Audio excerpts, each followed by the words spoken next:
This is Kent Newsom with Newsom.org. I'm going to give you a little video tour of the new timeline that was announced by Facebook today at the F8 conference. In sum, the timeline is first and foremost a replacement for your profile page, but as we'll see in a minute, it's a lot more than that. I'm on the Facebook homepage or the newsfeed page now, which is where most people enter Facebook. It's where I consume most of my Facebook content, and we'll get to that in a minute. But let's take a look at the new timeline. I'm going to go over here and click on this link, which will take me to what used to be my profile. Now you'll see it's the new timeline. Up at the top here, we have the new cover picture, which can be changed very easily by clicking this link right here. I like the idea of having something a little more creative, a little more timely as a cover photo for your profile. I don't want to change my profile picture every time something happens, but I can certainly see how I would want to change this much more often. I like it, kind of a featured photo deal. I like the way it's incorporated into the page. If you scroll down a little bit here, we have some information that used to be over here in this left-hand column. We have some information right here. We have friends, we have photos, a map, so you can see where certain things I've done happened if I checked in or turned on location. We have likes over here. I'm not a big Facebook liker because every time I like something, I end up subscribing to their content and getting a bunch of things on my wall that I might not really want.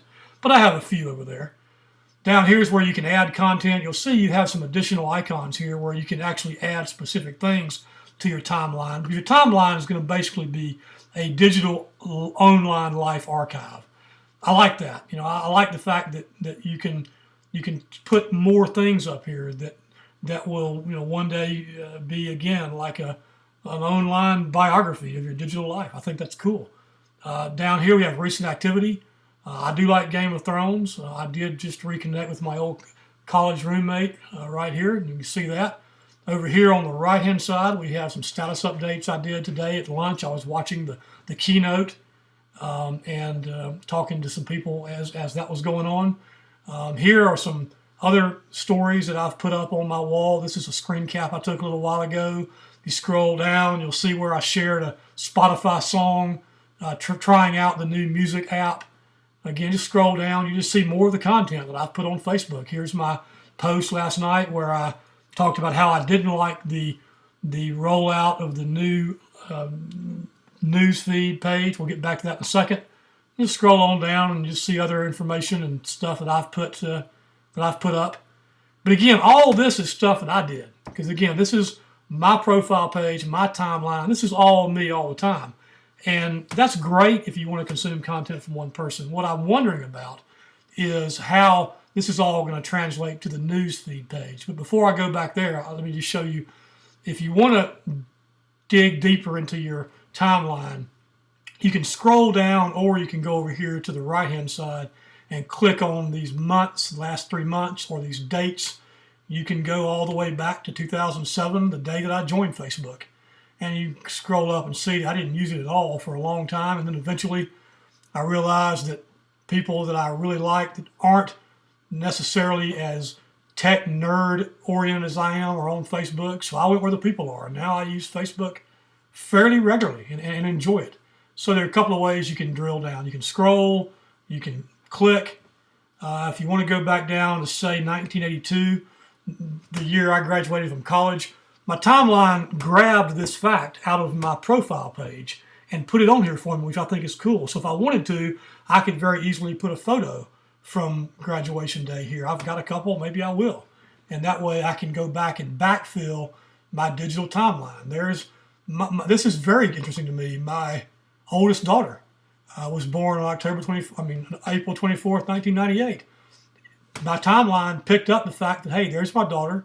There's her birthday, and here she is. I think that's just really neat. So again, there's a lot to like about the timeline as it relates to content about one person. But let's go back to the newsfeed page where I enter Facebook. Most people enter Facebook. Here's where most of my content is consumed. My big question about timeline, maybe somebody who has more inside information than I do can tell me this. How is the timeline going to translate to this page?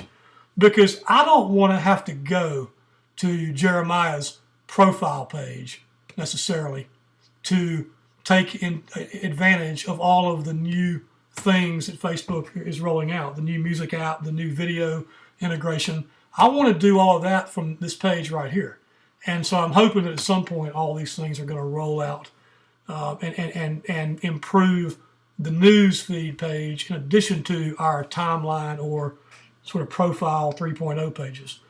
But anyhow, that's a quick look at the new timeline. I like it for what it is. I think it has tremendous potential. I think it's elegantly designed. I'm looking forward to experimenting with it. And I'm looking forward again to seeing how that experience is going to spill out into the Facebook experience as a whole. So anyhow, that's what I know. I hope you enjoy it. I hope you're enjoying the new Facebook. And I will see you online.